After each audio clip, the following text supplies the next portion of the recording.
In the spring of 1944, as Soviet forces swept back into Ukraine, villagers did something strange. They began burning their own family photographs. Not because the Germans were coming, but because the Red Army was returning. These weren't pictures of Nazi officers or collaboration ceremonies. They were ordinary family portraits. But in Stalin's Soviet Union, even a photograph could become evidence of treason if the wrong person was in it. The Red Army rolled into Kiev on November 6, 1943. People came out to greet them. They brought bread. They brought salt. They brought hope. But right behind the tanks came the NKVD trucks.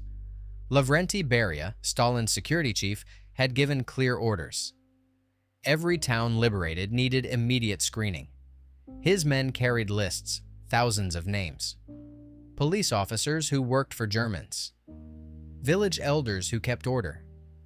Clerks who processed ration cards. Teachers who taught school. Anyone who survived without joining partisans. Elena Sergeyevna watched from her window as they took her husband. They came at night. Always at night, she later wrote. 2 days after liberation. My husband wasn't a Nazi. He was a clerk. They said his work helped the Germans. I never saw him again. The NKVD worked fast. In Lithuania alone, they flagged 300,000 people for investigation. That's 1 in 10 citizens. 1 in 10 marked as potential traitors before any trial, any evidence, any chance to speak.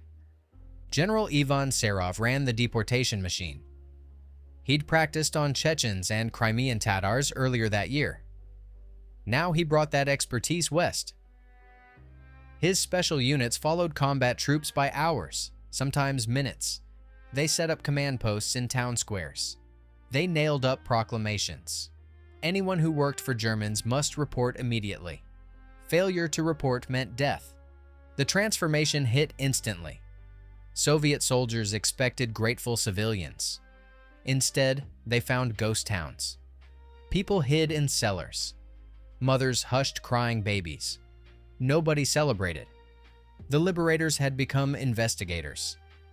Neighbors rushed to denounce each other first, because denouncing proved loyalty. Silence proved guilt. But the real horror wasn't in the immediate arrests. It was in the system Stalin had created to sort the guilty from the innocent. A system where survival itself could be evidence of treason. Stalin's definition of traitor was simple. If Germans controlled your town, and you didn't join partisans, you collaborated. Period. Think about that arithmetic. A mother with 3 children. Germans control her village for 2 years. She has 2 choices. Join partisans in the forest. Leave her children to starve. Or stay home. Become a traitor. There was no third option. The numbers tell the story. Ukrainian Auxiliary Police, 120,000 men. Baltic Waffen SS units, 70,000 soldiers. Local administrators working for Germans, 500,000 people. These weren't all Nazi believers. Most took these jobs to eat, to feed families, to avoid deportation to German labor camps. In Western Ukraine, Soviet rule had only existed since 1939. Before that, Poland ruled. Many Ukrainians saw Germans as liberators from Soviet oppression. They remembered the Holodomor, Stalin's forced famine that killed 4 million Ukrainians in 1932 to 1933. When Germans arrived promising freedom from Moscow, people believed them. The Baltic states had even less Soviet history.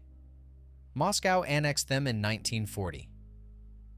1 year later, Germans arrived. In that single year of Soviet rule, the NKVD deported 130,000 Baltic citizens to Siberia.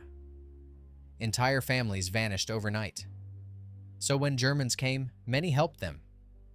Not from love of Nazism, from hate of Stalin. Anna Petrova taught school in Estonia. Germans kept the school open. She kept teaching math, reading, writing. No Nazi ideology, just lessons. In March 1945, the NKVD shot her. Her last letter to her sister: "I taught to feed my children, not to betray my country." Even accepting food became collaboration. Mikhail Sokolov fixed cars in Kiev. Germans ordered him to repair army vehicles. He said no. They put a gun to his head. He fixed the vehicles. In 1944, the NKVD arrested him. His defense, coercion, threat of death, meant nothing. He'd helped the enemy. Guilty. The amplification hit when people realized everyone was guilty of something. The teacher who kept teaching. The doctor who treated German wounded. The farmer who sold grain.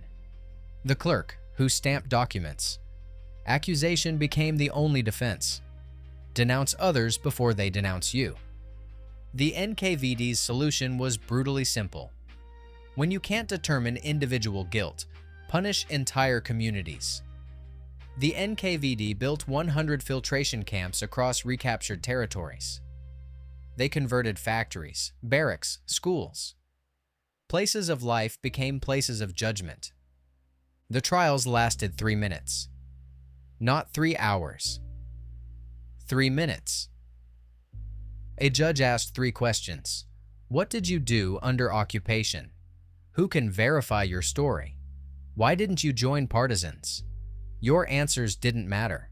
Your category determined your fate. Category 1. Active collaborator. Execution. Category 2. Passive collaborator. 25 years hard labor. Category 3. Forced collaboration. 10 years. Category 4. Suspicious but unproven 5 years internal exile. Ivan Petrovich survived a filtration camp. You were guilty by default, he said. They didn't investigate. They sorted, like cattle at market. Then came the deportations. Operation West showed the system's efficiency. October 21st, 1947. One night. 78,000 Ukrainians loaded onto cattle cars. 40 to 50 people per car. No toilets. No water. No heat. Destination: Siberia and Kazakhstan. 30% died during transport. The Baltics got similar treatment. From 1945 to 1949, 91,000 Lithuanians deported, 42,000 Latvians, 20,000 Estonians. Entire villages emptied overnight. But the worst part? The children.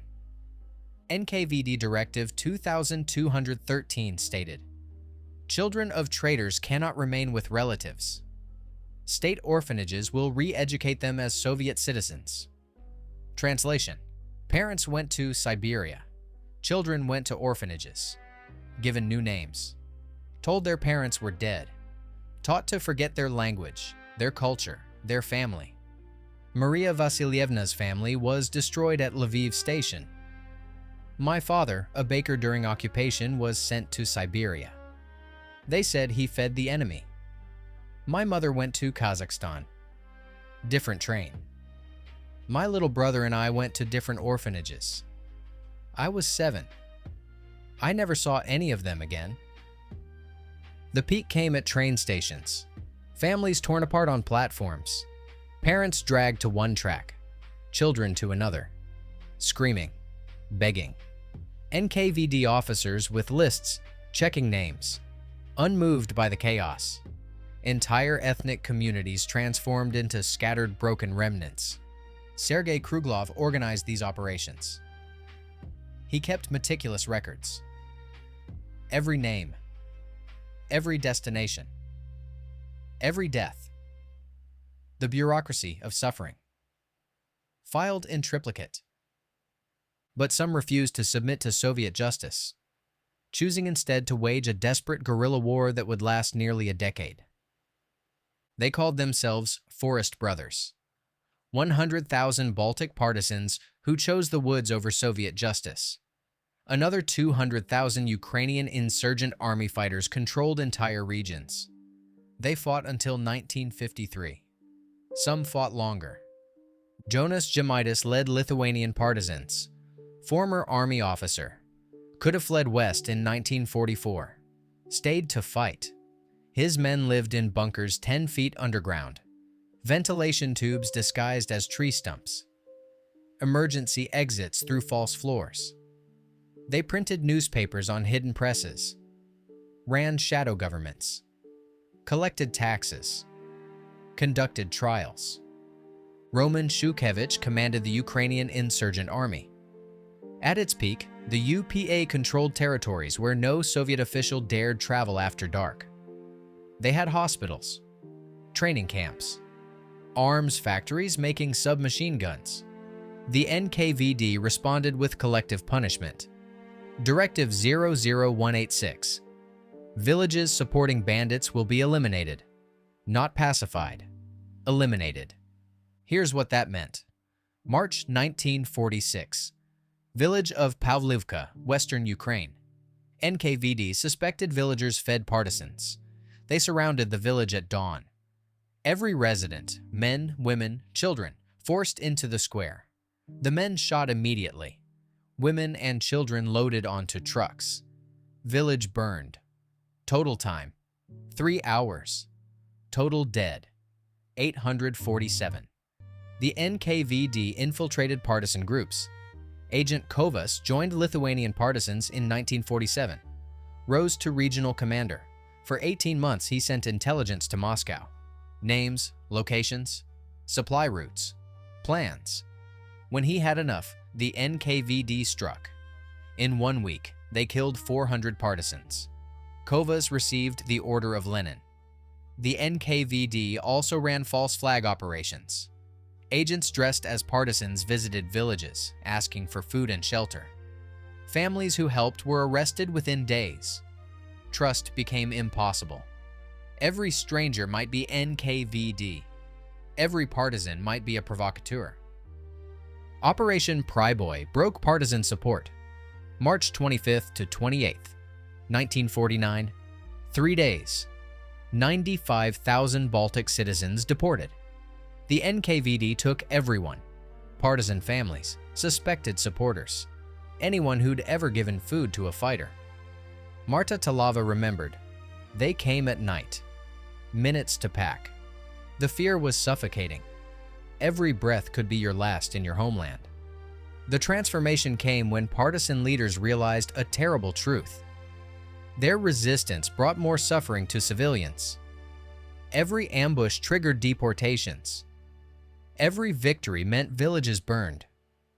Jonas Žemaitis wrote in his diary, "We fight for our people, but our fight destroys them." What victory is worth such a price? By the mid-1950s, the forests were quiet. But the hunt for collaborators had transformed into something even more insidious. A permanent system of suspicion. The fighting ended. The watching never stopped. The KGB kept files on 500,000 suspected collaborators and their descendants through the 1980s. Not just names, details. Where they worked, who they married, what their children studied. Updated yearly. The untrustworthy stamp in internal passports meant closed doors everywhere. No university admission. No Communist Party membership. No good jobs. No travel permits. You carried your grandfather's alleged guilt like a genetic disease. Ivan Petrovich discovered this in Kiev, 1972. His father had been accused of helping Germans. Not convicted. Accused. "We are marked forever," Ivan said. "My father's past stops me at every turn. No party. No university for my children. No future." Children of deportees could return in the late 1950s, but they couldn't go home. Lithuanian deportees couldn't live in Lithuania. Ukrainian deportees couldn't return to Ukraine. They settled in Russia, Kazakhstan, strange cities where nobody knew their names. But the files followed them. Silent discrimination ruled daily life. You applied for a job. Background check revealed your father's deportation. Application rejected. No explanation given. You knew why. Everyone knew why. Nobody said anything. Elena Kozlowskite lived this in Lithuania, 1985. The whispering starts when you leave the room. They don't need to say anything. Their eyes accuse you.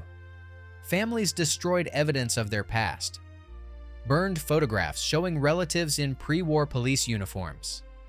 Buried letters from deported family members. Changed surnames through marriage or bribery. Created fictional histories. Grandfather wasn't deported. He died in the war. Father wasn't in the auxiliary police. He was a partisan hero. Alexei Romanov's story from Riga, 1978, shows how deep the poison ran. His fiancée reported him for having a grandfather who collaborated. The engagement ended. He lost his job. "It wasn't just my job or love I lost," he said. "It was my belief in people." KGB chief Yuri Andropov formalized this system in 1972 with Directive 312, requiring continued surveillance of collaborator families into the third generation. The children's children would pay for sins they never knew existed. The amplification hit when grandchildren discovered family secrets after 1991. Entire lives shaped by accusations from 50 years earlier. Your career limitations? Grandfather's file. Your university rejection? Grandmother's deportation. Your travel restrictions? Great-uncle's service in German police. Lithuania's population didn't recover its 1940 level until the 1970s. 3 decades to heal demographic wounds. When the Soviet Union finally collapsed, the archives opened, revealing the true scale of Stalin's shadow war. The numbers stun the mind. 1.5 million deported. 250,000 executed. Millions more marked, watched, limited, destroyed slowly over decades. Ukraine lost 7 million people between 1939 and 1959. War deaths, deportations, executions, forced emigration. 7 million vanished. The Baltic states lost 25% of their pre-war population. 1 in 4 people, dead or deported. When Soviet archives opened in 1991, families finally learned the truth. Ekaterina Ivanova from Lviv found her grandfather's file. Executed 1942. The charge: gave bread to German soldiers. The truth was devastating but necessary, she said. We could finally grieve. But the archives revealed something else. The same families contained both heroes and traitors. Sometimes the same person. A man who saved Jews also worked for German police. A woman who fed partisans also informed for the NKVD. The categories, hero, traitor, victim, collapsed into human complexity. Modern implications hit hard. Russia still uses denazification language about Ukraine. The same words, the same justification. Putin's 2022 invasion echoed Stalin's rhetoric from 1944. History repeating, or history never ending. Timothy Snyder and other historians now document these events. They count bodies. They name names. They restore memory. But the trauma runs deeper than scholarship can reach. Latvia's 2019 commemoration honored Stalin's victims. Estonia maintains deportation museums. Lithuania marks June 14th as Mourning and Hope Day. Ukraine builds memorials to the Holodomor and deportations. Memory as resistance. Truth as defiance. But debates continue. Was the village policeman who kept order a traitor or pragmatist? Was the teacher who worked under Germans guilty or just surviving? How do you judge people facing impossible choices? The final transformation. Societies must reconcile that both heroes and traitors came from the same families, the same communities, sometimes the same person on different days. The hunt for Nazi collaborators was never really about justice. It was about control, about ensuring these territories would never again imagine life outside Moscow's grasp. Today, in the forests of Lithuania, you can still find the bunkers where the Forest Brothers made their last stand. In Ukrainian villages, elderly survivors still refuse to speak about those years. The arithmetic was simple but brutal. In Stalin's shadow war, there were no innocent bystanders, only degrees of guilt. The real tragedy wasn't just the millions who were punished, but the millions more who learned that survival meant silence, that safety meant forgetting, and that in the Soviet Union, the past could always return to destroy you. When modern Russia speaks of denazification in Ukraine today, these are the memories that resurface, of a time when liberation meant terror, and when your liberators might be more dangerous than your occupiers ever were. If you enjoyed this story, hit subscribe for more fascinating World War II historical deep dives every week. Thanks for watching.